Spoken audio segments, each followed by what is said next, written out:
Hello dear student, welcome. तो next topic हम लोग डिस्कस करें फॉरेन एक्सचेंज में ट्रायल बैलेंस, फाइनल अकाउंट, जो एम कॉम को भी आता है, टी वाई बैफ को, एस वाई बैफ को, एम बी ए वाले को, तो किसको भी आता है, बट अपन अपने को काम से मतलब रखते हैं, ठीक है। तो सबसे पहले क्या करेंगे मालूम है क्या, आ जाओ। ये ट्रायल बैलेंस दिया है और एडजस्टमेंट दिया है, ओके। तो ट्रायल बैलेंस विथ एडजस्टमेंट। तो सबसे पहले बच्चे लोग इसमें क्या करना पड़ता है, रेट पे ध्यान देने को। ओपनिंग रेट क्या है, एवरेज रेट क्या है, क्लोजिंग रेट क्या है, ये सब रेट अपने को देखना पड़ेगा। तो ओपनिंग रेट दिया है 28, क्लोजिंग रेट 30 दिया है, एवरेज रेट 29 दिया है। तो हमने क्या किया, ऐसे लिख दिया पहले तुम्हारे लिए। ओपनिंग रेट भी दिया क्योंकि गिवन रहता है ना सब। ओपनिंग रेट भी दिया है, क्लोजिंग रेट भी दिया। कभी कभी एवरेज रेट नहीं दिया रहेगा, एवरेज रेट तो opening plus closing divide by 2 करेंगे। Opening plus closing divide by 2। अभी है ना क्वेश्चन से ना, सबसे पहले ये टेबल को कॉपी पेस्ट करो, कुछ नहीं। First table, second table, third table, first second third, तो उसको क्या करना है, अपने को कॉपी पेस्ट कर देना है। तो डिक्टो सेम लिखे, पूरा पर्टिकुलर शेयर डाल देने का। फिर debit dollar, credit dollar, dollar होना इधर। अभी डॉलर को रुपीस में करने का है, डॉलर को किस में करने का है, रुपीस में कन्वर्ट करना है। इसके लिए तो करेंसी आया, और इसका स्टैंडर्ड क्या है, अकाउंटिंग स्टैंडर्ड 11 है, AS 11 में, ओके। तो अपने ये सेम डिक्टो कॉपी किया है। अब ध्यान से सुनो। तो सबसे पहले जिसका एडजस्टमेंट उसको सॉल्व करेंगे। तो इधर बोला है branch account in head office.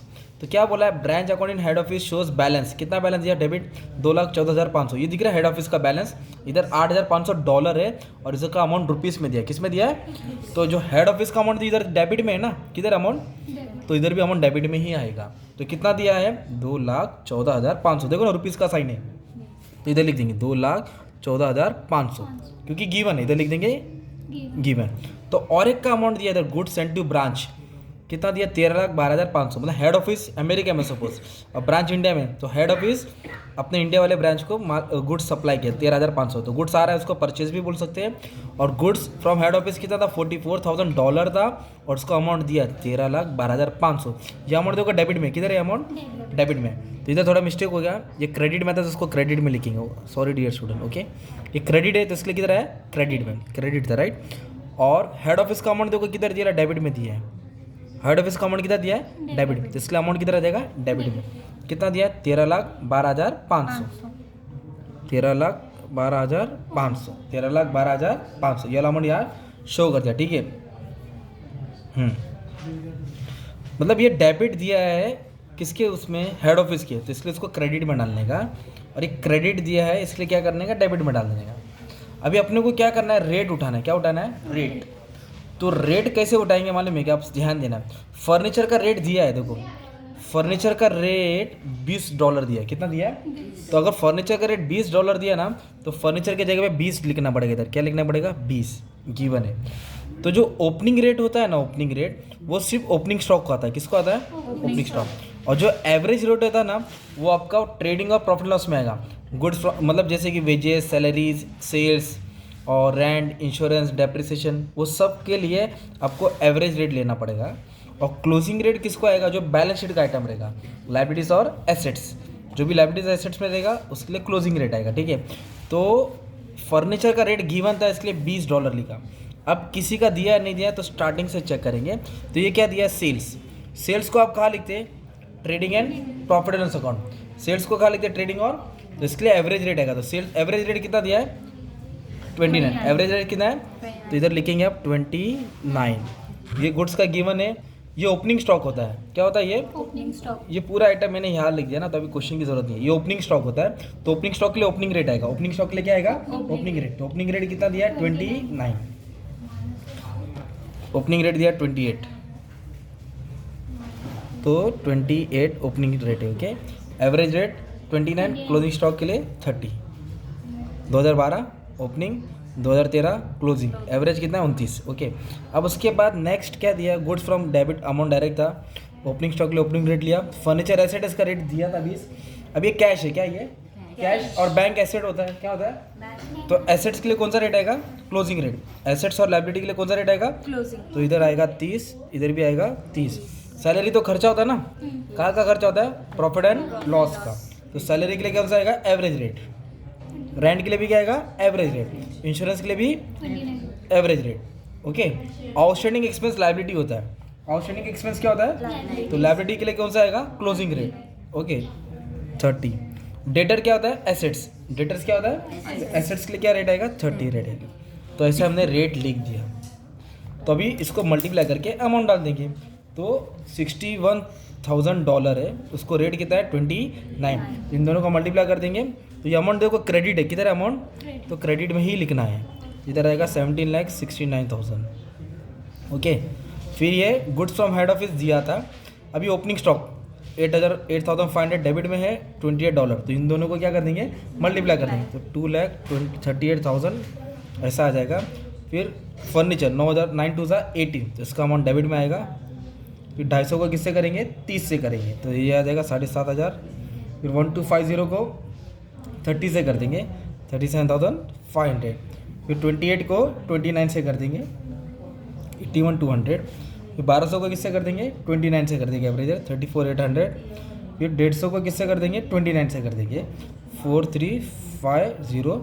अब ये क्रेडिट में अमाउंट आया ना, आउटस्टैंडिंग का किधर आया, तो इसको क्रेडिट में लिखा जाएगा 24,000, कहाँ लिखा जाएगा क्रेडिट में लिखा जाएगा।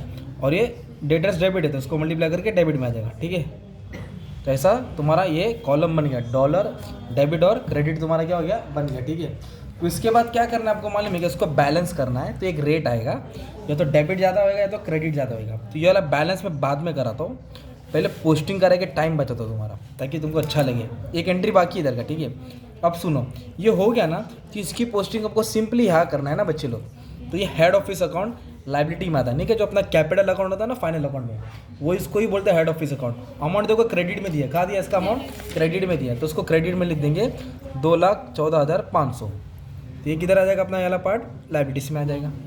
ये सेल्स है क्या ये, तो opening stock closing stock. Okay, opening stock goods from head office मतलब परचेज और सेल, तो सेल किधर आ जाएगा क्रेडिट में आएगा। अमाउंट ये लिखने है अपने को, रुपया वाला लिखना, डॉलर को छोड़ दो, तो 17,69,000 समथिंग। ओके, फिर goods from head office debit में आ जाएगा, किधर आ जाएगा, इसको परचेज भी बोला जाता है 1312500। ये ओपनिंग स्टॉक होता है, क्या होता है ये, तो ओपनिंग स्टॉक किधर आएगा, वही ट्रेडिंग अकाउंट के डेबिट में। कितना ओपनिंग स्टॉक 2,38,000। ओके, फिर फर्नीचर तो अपना एसेट्स होता है, क्या था फर्नीचर एसेट्स, इसको यहाँ लिखा जाएगा।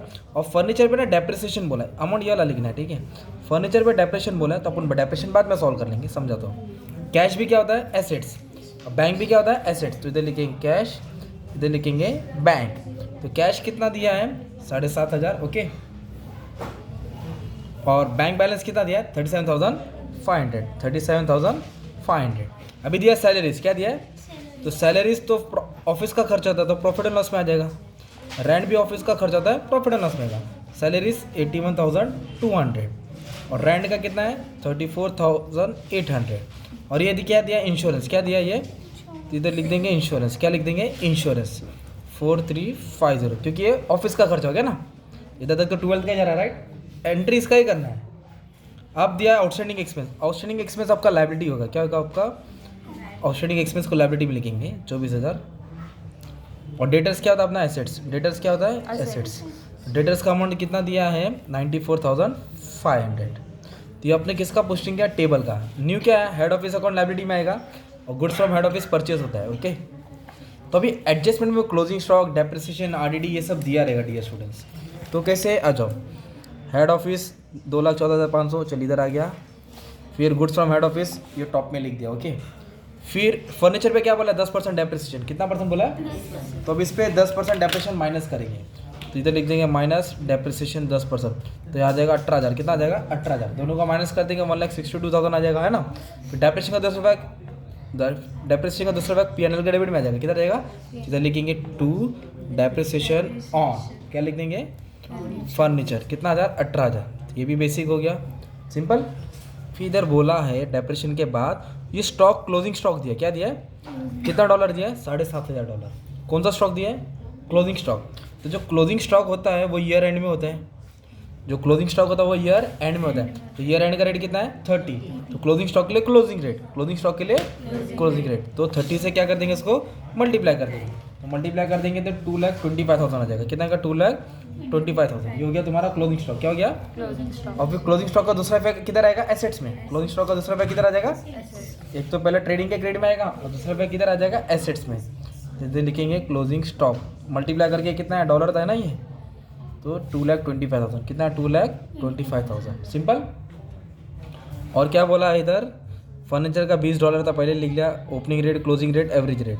तो ट्रायल बैलेंस बनाओ, ट्रेडिंग और प्रॉफिट लॉस अकाउंट बनाओ, बैलेंस शीट बनाओ, तो ये सब अपन बना रहे थे, राइट। तब इसमें ना एक चीज़ समझाने का था, पहले तो आप लोग क्या करेंगे मालूम है क्या, ग्रॉस प्रॉफिट निकालेंगे। क्या निकालेंगे? Gross profit. तो इसको माइनस करेंगे ना, फॉर एग्जाम्पल ये ज़्यादा आएगा, ये कम आएगा, तो ये ज़्यादा आएगा तो आपको ग्रॉस प्रॉफिट मिलेगा। क्या मिलेगा? ठीक है, तो ग्रॉस प्रॉफिट की तरह ब्रॉड डाउन कर देने का, ठीक है।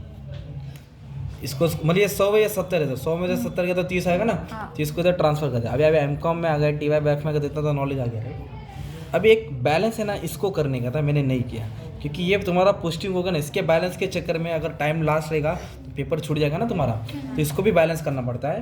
तो ये डेबिट होता है, ये क्रेडिट होता है। तो मान लो for example, okay, for example debit ज़्यादा निकला, तो ये टोटल से टोटल माइनस करेंगे, ये डेबिट से ये क्या करेंगे, माइनस। मान लो ये 1 लाख है और ये 80,000 है, तो 1 लाख में 80 का तो 20,000 आएगा, तो 20,000 बैलेंस किधर आएगा, क्रेडिट में आएगा। किधर आएगा बैलेंस? तो यहाँ लिखेंगे क्रेडिट में। तो क्या करके लिखेंगे मालूम है क्या, यहाँ bye difference in exchange, okay. If suppose credit ज़्यादा है, डेबिट कम है, इधर 2 लाख है और इधर 1.5 लाख है, इधर 2 लाख है और इधर 1.5 लाख है, तो ज़्यादा कौन सा हो गया, 2 लाख। तो 2 लाख में से 1.5 लाख है तो 50 का डिफरेंस आएगा, कितना आएगा, तो बैलेंस अगर डेबिट में आया, किधर आया, तो उसको डेबिट में लिखेंगे। क्या लिखेंगे? डेबिट, डिफरेंस एक्सचेंज लिखेंगे, डिफरेंस एक्सचेंज।